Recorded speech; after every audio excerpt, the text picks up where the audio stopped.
여기 차가운 새벽 공기를 가르며 필라델피아 조선소의 커다란 기둥기가 천천히 움직입니다. 아직 어둠이 채 가시지 않은 거리 사이로 구수한 매운탕 냄새와 생선 굽는 향이 퍼져나갑니다. 작은 간판에는 오션 웨이브 해랑이라고 적혀 있습니다.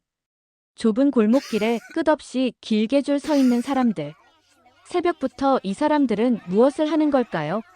지금부터 이 사연의 주인공을 만나보겠습니다. 이야기를 시작하기 전에 구독과 좋아요 꼭 눌러주세요. 그럼 오늘의 감동 사연 바로 시작하겠습니다. 안녕하세요. 저는 필라델피아에 사는 마이클 알렉스 킴이라고 합니다. 현재 시각 새벽 4시, 아버지가 늘 가게 문을 여시던 시간입니다. 하지만 오늘은 제가 이 문을 열어야 합니다. 돌이켜보면 이 시간에 문을 연 적이 한 번도 없었던 것 같습니다.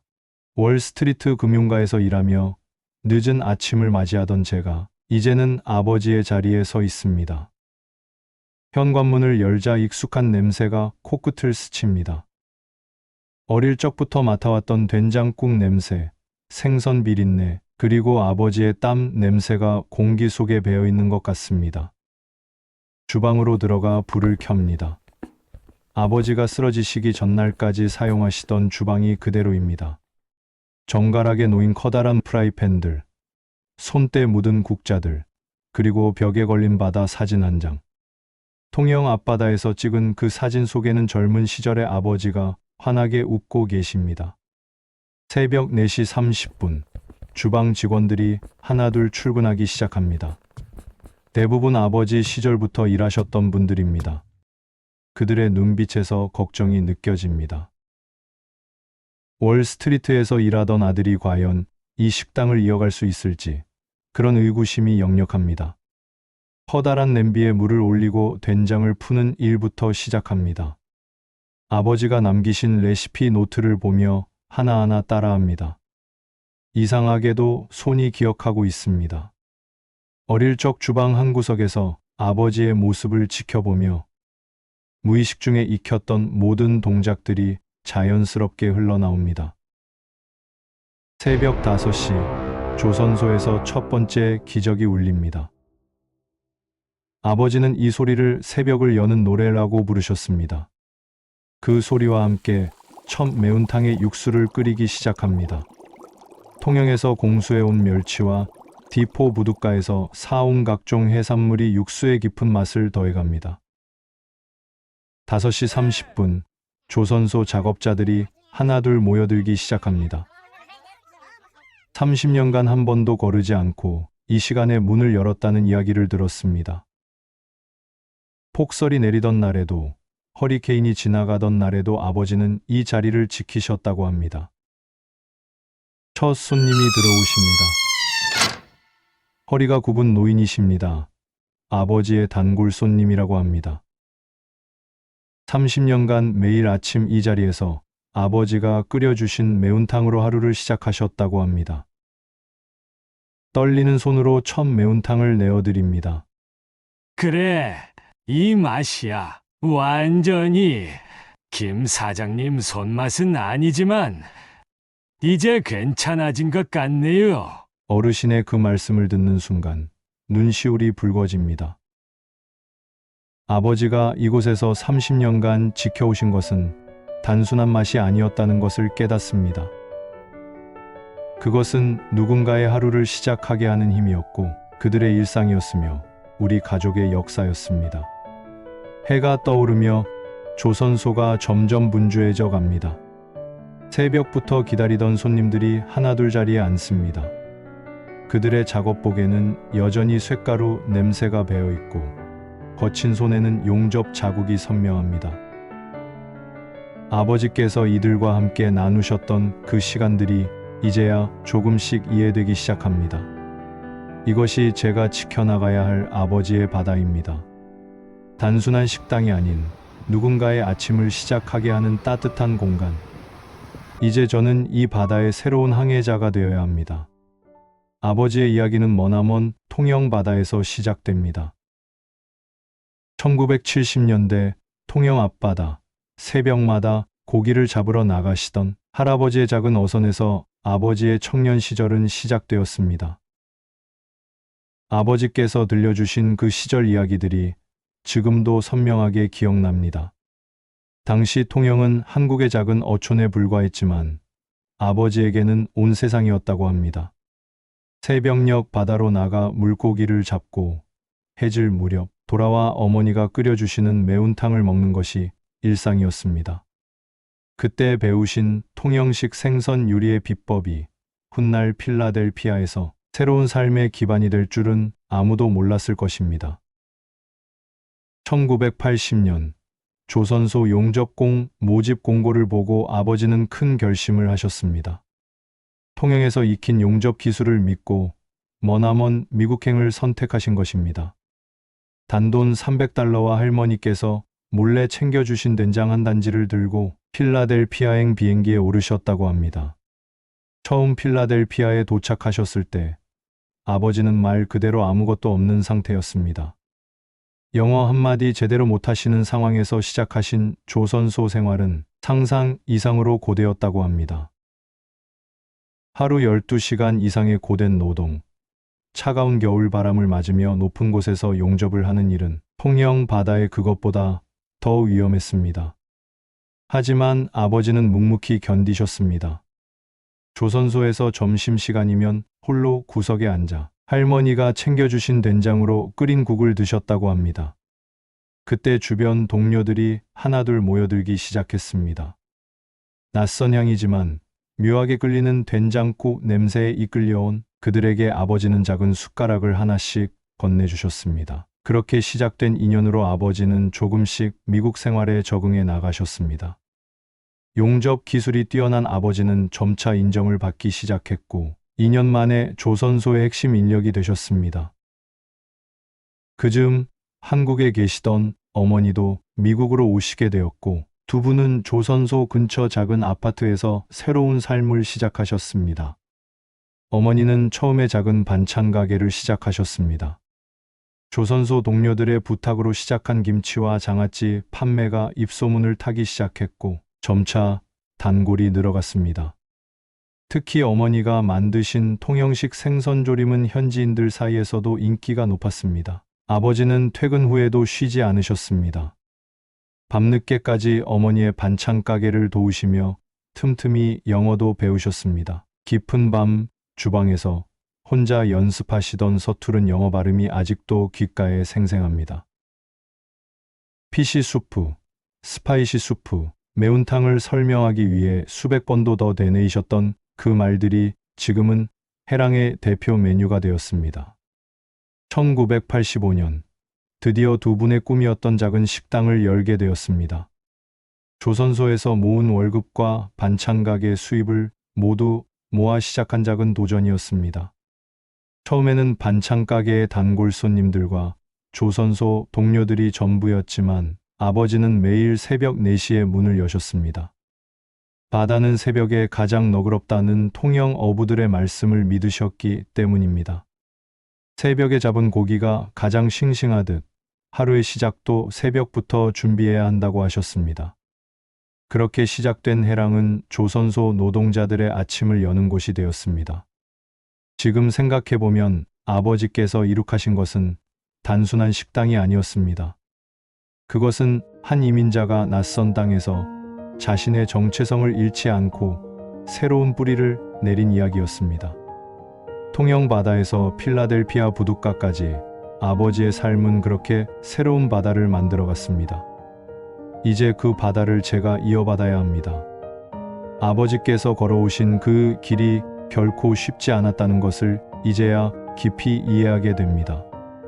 바다에서 시작해 바다로 이어진 우리 가족의 이야기, 그것이 바로 해랑의 진정한 시작이었습니다. 해랑이라는 이름에는 아버지의 깊은 뜻이 담겨 있습니다. 바다의 물결이라는 의미도 있지만 어머니 말씀으로는 해와 함께 밝아오는 아침이라는 의미도 있다고 하셨습니다. 그만큼 아버지께서는 이 식당이 누군가의 하루를 밝게 시작하는 곳이 되기를 바라셨습니다. 처음 식당을 열었을 때 메뉴는 단 3가지였다고 합니다. 통영식 생선구이와 매운탕, 그리고 된장찌개가 전부였습니다. 하지만 아버지는 이 세 가지 메뉴에 모든 정성을 다하셨습니다. 특히 생선구이는 아버지만의 특별한 비법이 있었습니다. 새벽마다 디포 부둣가의 생선 경매장을 다니시며 가장 좋은 생선을 고르시는 것으로 하루를 시작하셨습니다. 고르신 생선은 즉시 손질해 12시간 이상 저온 숙성을 하셨고 그 다음날 아침에 굽기 시작하셨습니다. 소금은 반드시 통영에서 공수해 온 천일염만을 사용하셨고 양념은 할머니께서 담그신 된장을 기본으로 하셨습니다. 매운탕은 더욱 특별했습니다. 아버지께서는 매운탕은 바다의 기운을 담은 한 그릇이라고 늘 말씀하셨습니다. 육수는 전날 미리 준비하셨는데 통영식 특제 육수를 만드는 데만 6시간이 넘게 걸렸습니다. 멸치, 다시마, 무, 양파 등 기본 재료에 아버지만의 비법이 더해진 이 육수는 해랑의 자부심이었습니다. 조선소 노동자들은 특히 이 매운탕을 좋아했습니다. 차가운 겨울 새벽, 높은 곳에서 용접 작업을 해야 하는 그들에게 뜨끈한 매운탕 한 그릇은 단순한 식사, 그 이상이었습니다. 얼었던 몸을 녹이고 지친 마음을 달래주는 위로와도 같았습니다. 아버지는 손님 한 분 한 분의 취향을 모두 기억하고 계셨습니다. 매운 것을 잘 못 드시는 분께는 덜 맵게, 국물을 좋아하시는 분께는 더 넉넉히, 생선 비린내를 싫어하시는 분께는 파와 생강을 더 넣어 내어드리는 식이었습니다. 그런 아버지의 섬세한 배려는 단골 손님들을 만들어냈고 그들은 30년이 넘도록 해랑을 지켜주셨습니다.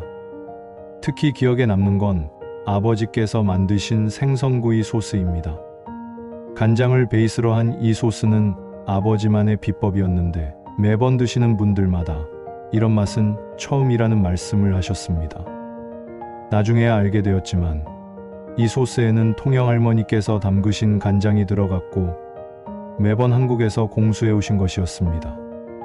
아버지는 음식을 만드실 때마다 늘 이야기하셨습니다. 음식은 정직해야 한다. 좋은 재료와 정성을 속일 수는 없는 법이란다.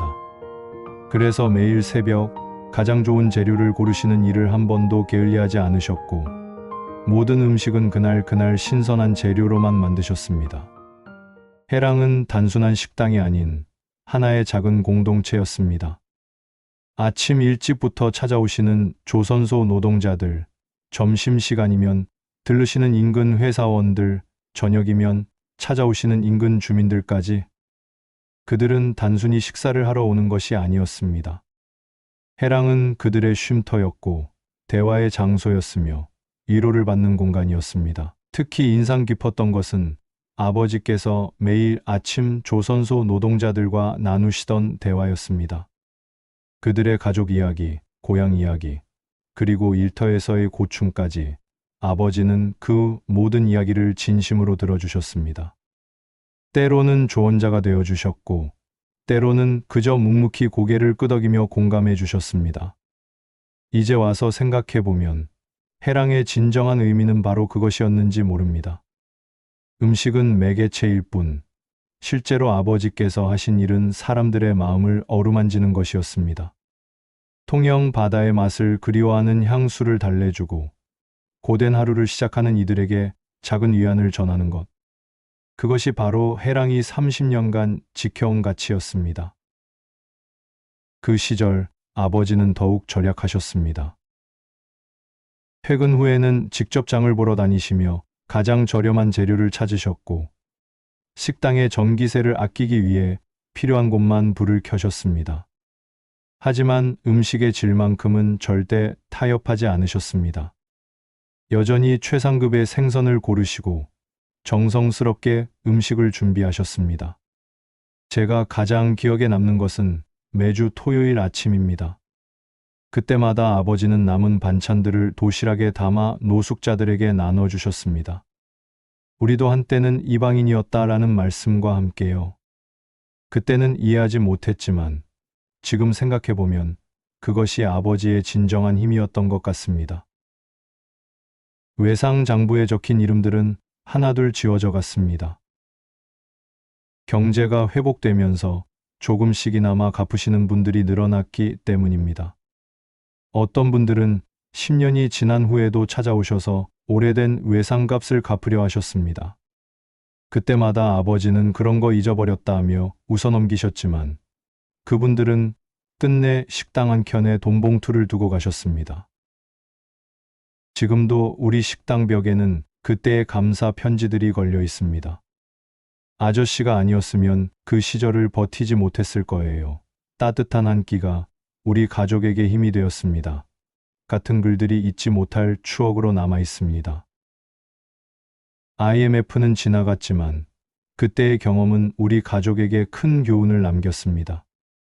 음식은 단순한 끼니가 아니라 누군가의 하루를, 인생을, 희망을 이어주는 끈이라는 것을, 그리고 그 끈을 놓지 않는 것이 얼마나 중요한지를 아버지를 통해 배웠습니다. 2008년 금융위기 때도 2020년 코로나 팬데믹 때도 아버지는 같은 선택을 하셨습니다. 어려운 시기일수록 더 따뜻한 밥상을 차리고 더 많은 정을 나누셨습니다. 그것이 진정한 해랑의 정신이었고 제가 이어받아야 할 유산이었습니다. 이제는 제가 그 외상 장부를 관리하고 있습니다. 여전히 새로운 이름들이 적히고 있지만 더 이상 걱정되지 않습니다. 그것은 단순한 빚이 아닌 우리가 이 지역사회와 맺은 약속이자 인연이기 때문입니다. 식당은 어떻게 하지? 병상에서도 아버지의 첫 마디는 해랑이었습니다. 30년간 한 번도 거르지 않고 열어온 식당을 이제는 열 수 없다는 사실이 아버지를 더 아프게 하는 것 같았습니다. 특히 단골 손님들 생각에 마음 아파하셨습니다. 어머니께서는 조심스럽게 제안하셨습니다. 제가 잠시 식당을 맡아보는 것은 어떻겠냐고. 처음에는 망설였습니다. 월스트리트에서의 제 커리어를 포기해야 한다는 것이 두려웠습니다. 하지만 아버지의 쓸쓸한 뒷모습을 보며 제 마음도 조금씩 흔들리기 시작했습니다. 한 달만이라도 어머니의 말씀에 결국 휴직을 결정했습니다. 아버지께서 회복하시는 동안만이라도 식당을 지켜보기로 한 것입니다. 하지만 그것은 제 인생의 큰 전환점이 될 줄은 몰랐습니다. 처음으로 혼자 주방에 섰던 날, 이상하게도 두렵지 않았습니다. 어릴 적부터 보아온 아버지의 모습들이 자연스럽게 떠올랐고 손은 기억하고 있었습니다. 칼질의 리듬, 불 조절의 감각, 그리고 간을 맞추는 요령까지. 그것은 마치 DNA에 새겨진 것처럼 자연스러웠습니다. 단골 손님들은 처음에는 걱정하는 눈치였습니다. 월스트리트에서 일하던 아들이 과연 아버지의 맛을 이어갈 수 있을지 의구심이 역력했습니다. 하지만 한 분 한 분의 피드백을 들으며 조금씩 발전해 나갔고 점차 그들도 저를 인정하기 시작했습니다. 지금 생각해보면 그때의 선택은 운명이었는지도 모릅니다. 화려한 금융가의 삶을 뒤로하고 아버지의 주방으로 돌아온 것. 그것은 단순한 가업 계승이 아닌 제 진정한 자아를 찾는 여정의 시작이었습니다. 이제는 매일 아침 아버지께서 걸어오신 길을 걷고 있습니다. 새벽 시장에서 재료를 고르고 정성껏 음식을 준비하며 손님들과 이야기를 나누는 이 일상이 저의 새로운 삶이 되었습니다. 그리고 이상하게도 이 길이 제가 진정으로 걸어가야 할 길이라는 확신이 듭니다. 레시피 페이지들은 마치 과학자의 연구 노트 같았습니다. 생선의 종류별로 최적의 굽는 시간과 온도가 정확히 기록되어 있었고, 계절별로 달라지는 양념의 비율까지 꼼꼼히 적혀 있었습니다. 특히 매운탕 육수는 날씨와 계절에 따라 조금씩 다른 레시피를 기록해 두셨습니다. 노트의 첫 페이지를 넘기다 한 장의 바랜 사진이 떨어졌습니다. 통영 앞바다를 배경으로 찍은 가족 사진이었습니다. 그리고 그 뒷면에는 떨리는 글씨체로 쓰여진 편지가 있었습니다. 사랑하는 어머님께. 식당이 드디어 자리를 잡았습니다. 어머님께서 보내주신 돈이 아니었다면 우리 가족은 거리에 나앉을 뻔했습니다. 집을 파신 것은 알고 있습니다. 동네 분들께서 편지로 알려주셨습니다. 죄송합니다. 그리고 감사합니다. 이제는 성공해서 어머님을 모시러 가겠다고 큰 소리 쳤건만 그 약속을 지키지 못했습니다. 어머님의 빈자리가 이렇게 크실 줄은 몰랐습니다. 어머니께 여쭈어 보니 그제야 그 시절 이야기를 들려주셨습니다. 해랑이 처음 문을 열었을 때 예상치 못한 화재로 모든 것을 잃을 뻔했다고 합니다. 그때 외할머니께서 통영의 집을 급히 파시고 그 돈을 보내주셨다고 합니다. 할머니는 끝내 다시 집을 갖지 못하셨어. 그래도 한 번도 후회한다는 말씀은 안 하셨지. 대신 내 아버지한테 한 가지를 부탁하셨어. 우리 손주가 커서 꼭 미국 대학을 나오게 해달라고. 노트 안에는 외할머니께 보내려 쓰셨던 편지들이 가득했습니다. 하지만 그 편지들은 모두 발송되지 못했습니다. 외할머니는 그해 겨울 작은 월세방에서 조용히 돌아가셨기 때문입니다. 가장 마지막 페이지에는 제게 보내는 편지가 있었습니다. 아들아, 내가 이 노트를 읽게 된다면 그때는 아마도 내가 더 이상 주방에 설 수 없을 때겠지. 이 식당은 단순한 가게가 아니다. 우리 가족의 역사이자 많은 이들의 추억이 담긴 곳이다. 내가 어떤 선택을 하든 그것은 내 인생이기에 존중한다. 다만 이 노트에 담긴 이야기들만큼은 기억해 주었으면 한다. 저는 그제야 제가 왜 이토록 아버지의 식당을 지켜야만 하는지 깊이 깨달았습니다. 이곳은 단순한 식당이 아니었습니다. 할머니의 희생, 아버지의 꿈, 그리고 우리 가족의 모든 역사가 담긴 곳이었습니다. 그날 밤 저는 아버지의 레시피 노트를 한 장 한 장 넘기며 밤을 지새웠습니다. 조셉 씨를 위한 특별한 매운탕을 준비하면서 노트 구석에 적힌 작은 메모를 발견했습니다. 조셉이 처음 가르쳐 준 것, 음식은 단순한 맛이 아니라 추억이다. 다음날 새벽, 평소보다 2시간 일찍 나와 육수를 끓이기 시작했습니다. 아버지께서 하시던 것처럼 정성껏 재료를 손질하고 한 번도 저어보지 않은 육수를 조셉 씨가 오시기 직전까지 끓였습니다. 떨리는 마음으로 매운탕을 내어드렸습니다. 한 숟가락을 드시고 조셉 씨는 말없이 눈물을 흘리셨습니다. 그래, 이 맛이야. 바로 이 맛. 자네 아버지의 그 따뜻한 마음이 그대로 담겨 있어. 일주일 후 조셉 씨는 평화롭게 눈을 감으셨습니다. 장례식장에서 그의 아들이 저에게 낡은 편지 한 통을 건네주었습니다. 30년 전 아버지께서 조셉 씨에게 보낸 감사 편지였습니다. 당신이 가르쳐 주신 대로 음식에 정성을 담았습니다. 언젠가 제 아들도 이 뜻을 이어받아 음식을 통해 사람들의 마음을 따뜻하게 할 수 있기를 소망합니다. 그제야 저는 깊이 깨달았습니다. 제가 이어받은 것은 단순한 레시피가 아닌 사람의 마음을 어루만지는 따뜻한 정성이었다는 것을. SNS에서는 필라델피아의 숨은 보석이라는 해시태그와 함께 해랑의 이야기가 퍼져나갔습니다. 아버지의 30년 전통과 아들의 새로운 도전이 만나 만들어낸 변화. 그것은 많은 이들의 마음을 움직였습니다. 특히 코로나19로 지친 이들에게 우리의 따뜻한 한 끼는 위로가 되었습니다. 푸드 네트워크에서 다큐멘터리 제작을 제안받았을 때는 깜짝 놀랐습니다. 미국 속의 한국, 아버지의 맛을 잇는 아들의 이야기라는 주제로 방영된 프로그램은 예상 이상의 반응을 얻었습니다. 시청자들은 음식에 담긴 우리의 이야기, 그리고 세대를 잇는 사랑의 메시지에 감동했다고 합니다. 이제는 제가 그 외상 장부를 관리하고 있습니다. 여전히 새로운 이름들이 적히고 있지만 더 이상 걱정되지 않습니다. 그것은 단순한 빚이 아닌 우리가 이 지역사회와 맺은 약속이자 인연이기 때문입니다. 어느 새벽 주방에서 이상한 소리가 들려 돌아보니 놀라운 광경을 목격했습니다. 제 10살 아들 데이비드가 발판을 놓고 올라가 조심스레 냉장고를 열고 있었던 것입니다. 아빠, 나도 할아버지처럼 요리하는 법을 배우고 싶어요. 그 순간 가슴 한켠이 먹먹해졌습니다.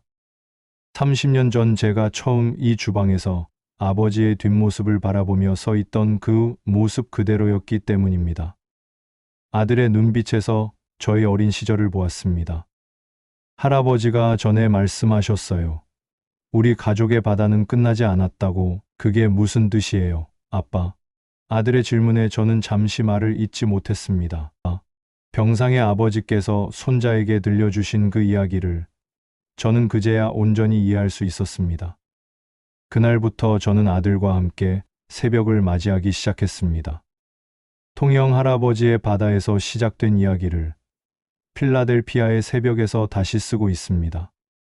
아들은 할아버지의 낡은 앞치마를 두르고 그보다 더 낡은 무쇠 프라이팬 앞에 섭니다. 데이비드야, 이 맛이 우리의 역사란다. 할아버지의 바다가 담긴 맛이지. 아버지께서 제게 그러셨듯 저는 아들에게 이야기합니다. 된장을 푸는 법부터 생선을 굽는 온도까지, 그리고 그 너머에 있는 우리 가족의 이야기까지. 아들의 작은 손이 점점 요리에 익숙해질 때마다 마치 바다의 물결이 조용히 밀려오듯 깊은 감동이 밀려옵니다. 이제 해랑의 벽에는 내 장의 사진이 걸려 있습니다. 통영 바다의 할아버지, 젊은 시절 아버지의 용접 모습, 제가 처음 주방에 선 날의 사진, 그리고 이제 막 요리를 배우기 시작한 아들의 모습까지. 바다는 끝나지 않습니다. 그저 다른 모습으로 계속해서 흐를 뿐입니다. 통영에서 시작된 우리의 바다는 이제 필라델피아에서 새로운 물결을 만들어가고 있습니다. 그리고 이 물결은 우리의 다음 세대를 통해 또 다른 바다가 될 것입니다. 아버지, 이제야 알 것 같습니다. 왜 그토록 새벽을 사랑하셨는지, 왜 바다를 그리워하셨는지, 그리고 무엇보다 왜 해랑이라는 이름을 선택하셨는지를. 지금까지 통영 바다의 따스한 기억을 담아 필라델피아에서 새로운 희망을 피워낸 마이클 알렉스 킴의 이야기를 들려드렸습니다. 단순한 음식점 하나가 아닌 한국인의 정체성과 자부심으로 빚어낸 해랑의 30년 여정은 우리에게 깊은 울림을 전합니다. 이민 1세대의 고단한 삶과 2세대의 새로운 도전이 만나 이뤄낸 기적 같은 이야기. 그 속에는 결코 포기하지 않는 한국인의 DNA가 고스란히 담겨 있습니다. 아버지의 바다를 가슴에 품고 미국의 하늘을 열어간 그들의 이야기가 여러분의 마음에도 작은 위로가 되었길 바랍니다. 앞으로도 세계 곳곳에서 한국의 가치를 빛내는 우리 디아스포라들의 감동적인 이야기를 전해드리겠습니다. 채널 구독과 좋아요, 알림 설정으로 다음 이야기도 함께 해주시기 바랍니다. 시청해주셔서 감사합니다. 감동 컴퍼니 TV였습니다.